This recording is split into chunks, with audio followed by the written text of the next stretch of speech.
Well, first of all, the government should never have made the deal with the big pharma that they couldn't negotiate. That was just part of the regular corruption by which multinational corporations have their way with us.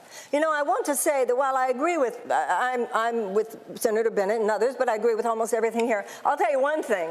It's really nice that we've got all these plans, but if you think we're going to beat Donald Trump by just having all these plans, you got another thing coming. Because he didn't win by saying he had a plan. He won by simply saying, make America great again.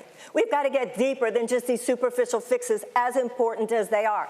Even if we're just talking about the superficial fixes, ladies and gentlemen, we don't have a health care system in the United States. We have a sickness care system in the United States. We just wait till somebody gets sick, and then we talk about who's going to pay for the treatment and how they're going to be treated. What we need to talk about is why so many Americans have unnecessary chronic illnesses, so many more compared to other countries. And that gets back into not just the big pharma, not just health insurance companies. It has to do with chemical policies. It has to do with environmental policies. It has to do with food policies. It has to do with drug policies. Thank you, It has to do with environmental policies. Yes, what Donald Trump has done to these children, and it's not just in Colorado, Governor, you're right, it is kidnapping, and it's extremely important for us to realize that. If you forcibly take a child from their parents' arms, you're kidnapping them.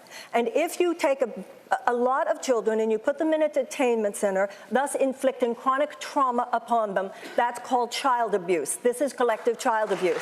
And when this is crime, both of those things are a crime, and if your government does it, that doesn't make it less of a crime. These are state-sponsored crimes. Congressman.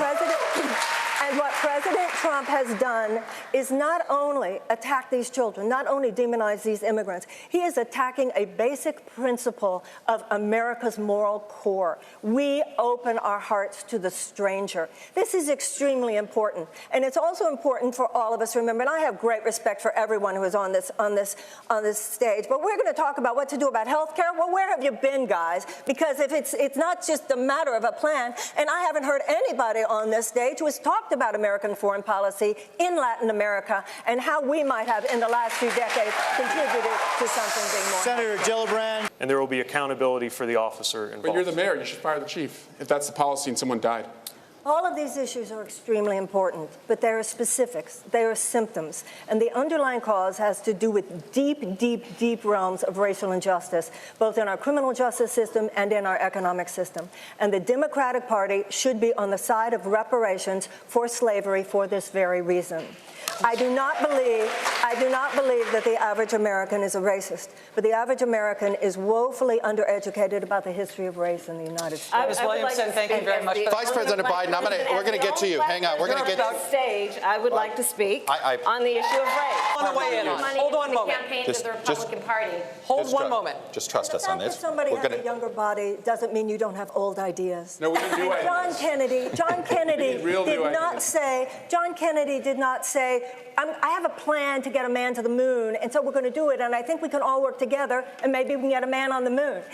John Kennedy said, by the end of this decade, we are going to put a man on the moon. Because John Kennedy was back in the day when politics included the people, and included imagination, and included great dreams, and included great plans. And I have had a career not making the political plans, but I have had a career harnessing the inspiration and the motivation and the excitement of people, masses of people, when we know that when we say we are going to turn from a dirty economy to a clean economy, we're going to have a Green New Deal. We're going to create millions of jobs. We're going to do this within the next 12 years because I'm not interested in just winning the next election. We are interested in our grandchildren. All right, we're going to sneak in a break in a minute, but you like to reset as president. I'm going to go down the line, and I'll start with Ms. Williamson. Well, one of my first phone calls would be to call the European leaders and say, we're back. Because I totally understand how important it is that the United States be part of the Western Alliance. I'm trying to get one. I'm sorry we haven't talked more tonight about how we're going to beat Donald Trump. I have an idea about Donald Trump. Donald Trump is not going to be beaten just by insider politics talk. He's not going to be beaten just by somebody who has plans. He's going to be beaten by somebody who has an idea what this man has done. This man has reached into the psyche of the American people, and he has harnessed fear for political purposes. So, Mr. President, if you're listening, I want you to hear me, please. You have harnessed fear for political purposes, and only love can cast that out. So sir, I have a feeling you know what you're doing. I'm going to harness love for political purposes. I will meet you on that field, and, sir, love will win. Ms. Williamson, thank you.